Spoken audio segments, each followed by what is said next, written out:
Jesús camina sobre las aguas.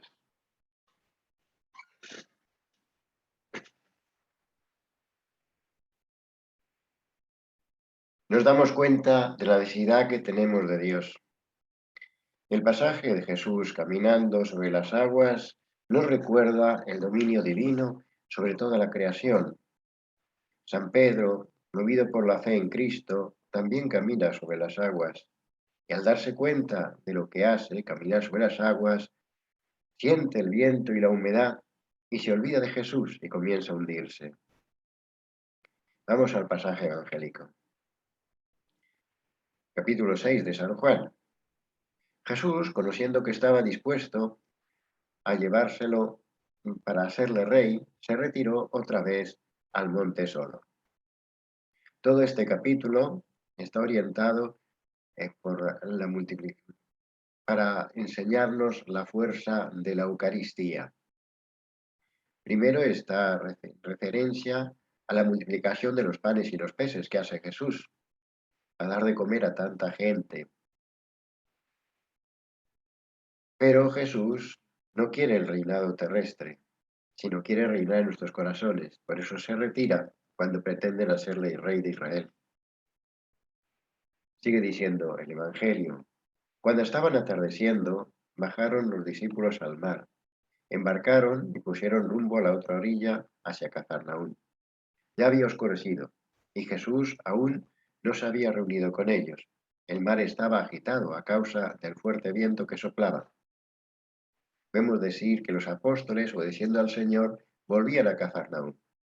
Jesús se había quedado solo en el monte orando, y va hacia ellos caminando sobre el agua, dominando toda la creación. Llevan tiempo remando, y el día está oscurecido. Les es difícil llegar a la meta. Igual que los apóstoles, Dios nos pone pruebas difíciles y nos deja que nos cansemos, que nos agobiemos, para comprender que tenemos que contar con Él. Sigue el Evangelio diciéndonos, después de remar unos 20, 25 o 30 estadios, vieron a Jesús que andaba caminando sobre el mar y se acercaba a la barca y les entró miedo. Estaban cansados y agobiados y al ver a Jesús les entra miedo. Otros evangelistas, al contar esta narración, dicen que pensaban que habían visto un fantasma y comenzaron a gritar. Nos pasa también a nosotros, ante lo sobrenatural nos entra miedo o pensamos que solo podemos solucionar todos los problemas. En otro pasaje de los Evangelios, en el que Jesús está durmiendo sobre el cabezal de la barca y hay una fuerte tempestad, tanto es así que se llena de agua la barca y piensan que se van a hundirse, ya desesperados dicen al Señor, Señor, sálvanos, que perecemos. Y Jesús respondió, ¿por qué os asustáis, hombres de poca fe? Entonces se puso en pie, increpó al viento y al mar, y sobrevino una gran calma. Los hombres, asombrados, dijeron, ¿quién es este? Que hasta los vientos y el mar obedecen. De este pasaje vemos cómo Jesús, aunque duerme, está atento. Espera que pidamos con fe. Los apóstoles lo hacen con desesperación, porque temen hundirse. Pero Jesús les entiende. Espera que le llamemos, que acudamos a Él. Se hace el dormido, no está dormido. Ellos se ocupan, pero en algún momento no pueden hacer más y tienen que acudir a Jesús. También tenemos que hacer nosotros lo mismo, acudir a Jesús. Su sorpresa ante la potestad divina, dominando el viento y el mar, es grande. No esperaban tanto. Incluso su admiración se llena de miedo. Vieron a Jesús hacer muchos milagros, curaciones e incluso curar muertos, resucitar muertos. Creen en Él, pero aquel suceso de su misma vida laboral, del dominio del mal, les asombra. También nos puede asombrar situaciones especiales en las que vemos la acción de Dios, pero tenemos que tener en cuenta que lo importante es acudir a Él, acudir a Jesús. En el Evangelio que hemos visto antes, nos dice Jesús al final, cuando los apóstoles están llenos de miedo, soy yo, no temáis. Jesús no nos deja mucho tiempo preocupados o abatidos. Si queremos estar con Él, responde rápido. Entonces ellos quisieron que subiera a la barca y al instante la barca llegó a tierra, al lugar donde iban. Qué suceso tan curioso, ¿verdad? Jesús no solamente calma el viento y el mar, sino les quita ese agobio de remar. Llegan al sitio inmediatamente porque ha llegado Jesús. Con él todo se tranquiliza. Debemos aprender en el Evangelio esos pequeños detalles en los que nos muestra el amor de Jesús, el amor de Dios. Les quiere privar hasta el último esfuerzo y así consuma el milagro que realiza. Sigue el Evangelio diciéndonos, al día siguiente, la multitud que estaba del otro lado del mar vio que allí no estaba la barca y Jesús no había salido con los discípulos, sino que se habían marchado solos. Las otras barcas llegaron allí y se dieron cuenta que Jesús no estaba y volvieron a Cafarnaúm. Y la multitud vio entonces que estaba ahí Jesús.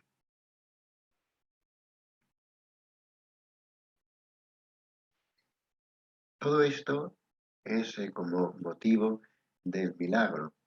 Es como se ha realizado antes en la multiplicación de los panes y los peces, que es un anuncio de la Eucaristía.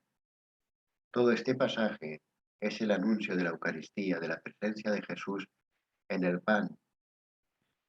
No está presente en ese dominio de las aguas, pero es como un preámbulo a el gran milagro que va a ser el día de la consagración. Les dirá, este es mi cuerpo, esta es mi sangre.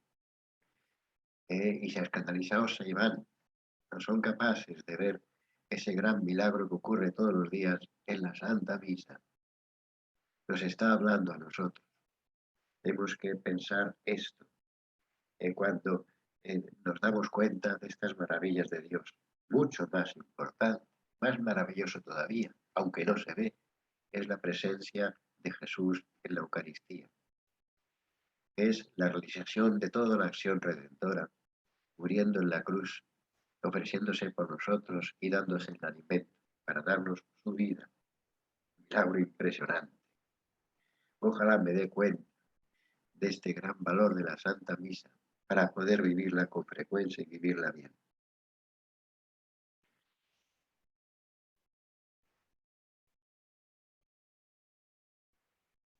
Quizá nos podemos preguntar, ¿no necesitamos nosotros el cuidado de nuestro Padre Dios? Igual nos olvidamos con mucha frecuencia de Él y sin embargo es lo más importante en nuestra vida, dejarnos orientar para, guiados por Él, llegar a la vida espiritual y al cielo. Los primeros cristianos se fiaban completamente. Todos estaban unánimes en la doctrina de los apóstoles, en la comunión de la expresión del pan y en la oración.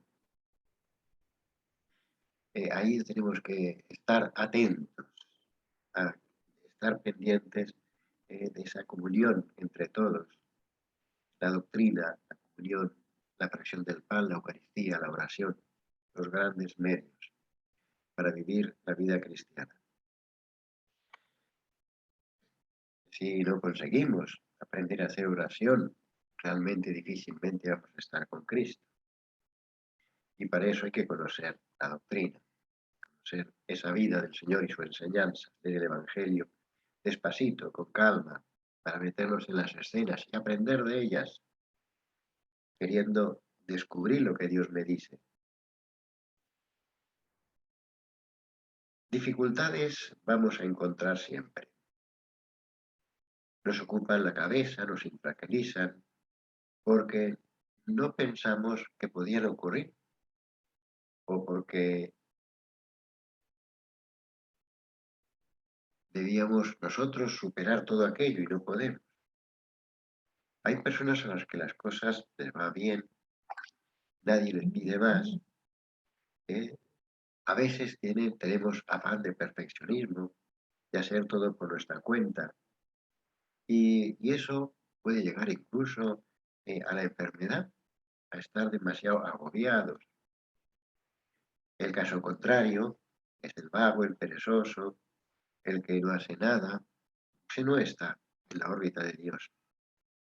Recuerdo un personaje que estaba trabajando en una obra que vigilaba yo con otros más, porque íbamos a vivir en esa casa, y este paseaba con un tablón. No se sabía dónde llevaba el tablón, pero de vez en cuando se ponía en la escalera, los dos tramos de la escalera, apoyaba el tablón y se quedaba ahí sentado. Un rato, no hacía nada. Realmente era asombroso este personaje, vago, curiosísimo.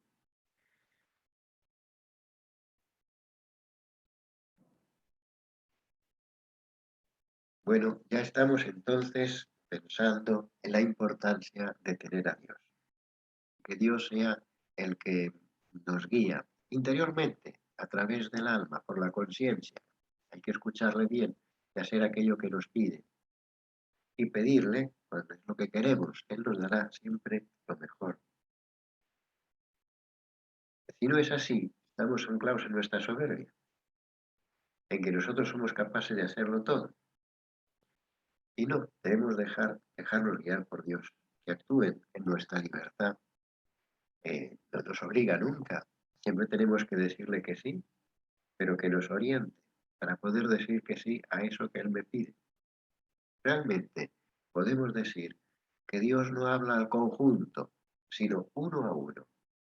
Dios no sabe contar más que de uno en uno, y al mismo tiempo llega a todos, porque cada uno es una persona bien concreta la que ama a Dios. No se ama en general, sino a uno, uno a uno. Dios me ama así como soy, con todas mis defectos, con todas mis virtudes.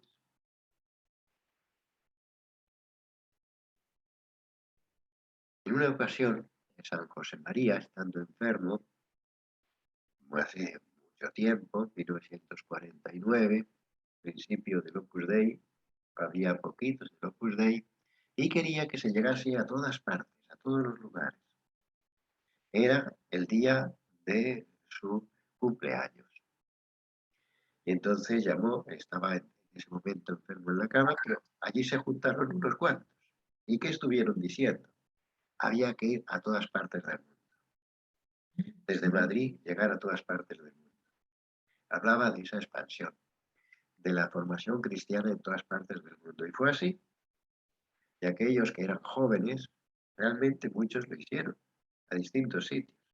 Uno pensó, yo me voy a Japón, me voy eh, a distintos lugares. ¿Por qué? Para llevar a Dios a todas partes. Eso es generosidad, en un ambiente concreto, muy concreto, de la vocación divina con respecto a la entrega a los demás. Pero todos tenemos que estar dispuestos a estar pendientes de los demás, a darnos por los demás. Así nos damos cuenta que somos instrumentos de Dios para hacer el bien a los demás. Es muy bueno sentirse instrumento, sentirse una persona con la que Dios actúa para hacer el bien. Y así se hará bien dentro de nosotros. Ese planteamiento de instrumento, de sentirse movido por Dios, que Dios a mí me vaya orientando en mi familia, con mis amigos, con los hijos, con el marido, con la mujer. Ese sentirme instrumento para hacer el bien es buenísimo. Quita la soberbia y nos hace estar al servicio de los demás. Porque Dios, queriendo todo para Él, al mismo tiempo da todo para los demás. Los dos mandamientos, amar a Dios sobre todas las cosas y al prójimo por amor de Dios, están unidos. Si amamos mucho a Dios, amaremos de verdad a los demás. Si nos abandonamos y entregamos a Dios, nos abandonaremos en servicio de los demás. Y este es el principal objetivo que tenemos que cumplir. Jesús hará muchos milagros, porque está pendiente de la gente, quiere a la gente de verdad. desde la resurrección de aquella niña de 12 años en Jairo, hasta, bueno, toda la cantidad de leprosos, mucha gente que acude a él y nunca niega esos favores, porque Dios es generoso. Sí, nos pedirá fe, porque así nos dará una gracia más fuerte, esa gracia de conocimiento divino que nos lleva a saber amar a Dios, amar con el amor de Dios. Podemos preguntarnos, ¿procuro actuar por el amor de Dios en servicio de los demás? Eso tenemos que preguntarnos. Que también esa otra persona que acude al Señor y piensa que puede ser curado cuando se mueven las aguas de la piscina, que primero entra, cuando se mueven las aguas, había un ángel, era un recuerdo de aquellos tiempos, se curaba, pero no tenía nadie que le empujase a la piscina en ese momento. Y antes entraba otro, la narración evangélica, un poco asombrosa, la verdad. Pero Jesús le encuentra en ese asunto, lleva muchos años. Nadie, nadie se preocupa de mí, no tengo a nadie. Y Jesús le hace el milagro. Si tienes a alguien, soy yo. ¿Quieres ser curado? Sí. Y Jesús cura a ese lisiado, a ese paralítico. Tenemos que hacer esto. Nos abandonamos, Dios nos dará mucho más de lo que nosotros podemos pensar. También hace falta aprovechar las ocasiones para rendirse delante del Señor, para aprovechar nuestro tiempo y hacer que esa ocasión sea ocasión apostólica, por ejemplo, o de aprovechar bien un tiempo de trabajo, o de saber servir a los demás.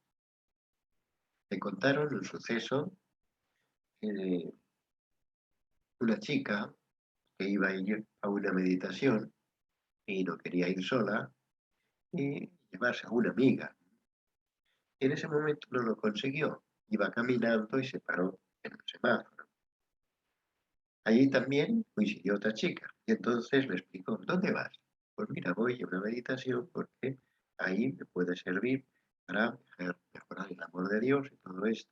¿Tú qué vas a hacer? Ah, pues yo no lo tenía pensado. ¿Por qué no te vienes? Y fueron las dos juntas. Y así les aprovechó muy bien. Bueno, aprovechar las ocasiones. Dios sabe hacer las cosas bien. Él es el que va orientando toda nuestra vida y de esa manera podremos mejorar. Una imagen muy bonita de don Álvaro en el Portillo, que fue el sucesor de San José María, del Opus Dei, que es beato, pues, ha sido una representación de una imagen, un panorama en España, de Castilla, que es una llanura tan muy chiquitita comparado con la Pampa, pero bueno, que la Pampa podría ser extraordinario, pero allí también aquello se llamaba la atención. Decía lo siguiente: recuerdo los crepúsculos de Castilla, vamos a decir, de la Pampa, ¿no?, en los que el sol poniente transformaba en color el del horizonte. El cielo se ponía rojo vivo y amarillo brillante. Se diría que el sol tocaba la tierra y ni siquiera se acercaba, seguía tan lejano. Y ahora es el creador, el sol del universo, quien se nos acerca. Y no solo eso, entra en nosotros. Cuando recibimos el sol de los soles, qué maravilla, es la Eucaristía. Nuestra alma se queda transformada y en efecto debe ser mucho más fuerte que lo que produjo en ese día los apóstoles. El de hoy es un milagro mucho más grande. Estar viendo a Jesús, estar con Él es muy grande. Recibirle, comulgar, tenerla dentro de nosotros es mucho mayor todavía. Ellos también, desde luego, celebraron la misa y comulgaron, se dieron cuenta de esto. Vamos a terminar acudiendo a la Santísima Virgen, a nuestra Madre, para que ella nos haga aprender mejor esta importancia del abandono en Dios, de contar con Dios para todo. Puede ser como nuestro principio, de darnos cuenta que domina el viento y el mar, darnos cuenta de que es el que me va a ayudar a ser cada día mejor, que tiene que orientar toda mi alma. María se ha puesto en manos de Dios, se da cuenta de que Dios en ella realiza cosas grandes y llega a decir a su prima Santa Isabel estas palabras en el canto del Magníficat. Dios ha hecho en mí cosas grandes, me llamarán bienaventurada todas las generaciones. Qué asombroso, ¿no? Y damos con esta convicción a nuestra madre, sabiendo que es fruto total del abandono en Dios, esa grandeza de nuestra vida. A pedirle esto de verdad a nuestra Madre Santísima Virgen y veamos cómo así podemos estar cada día de verdad más cerca de Dios.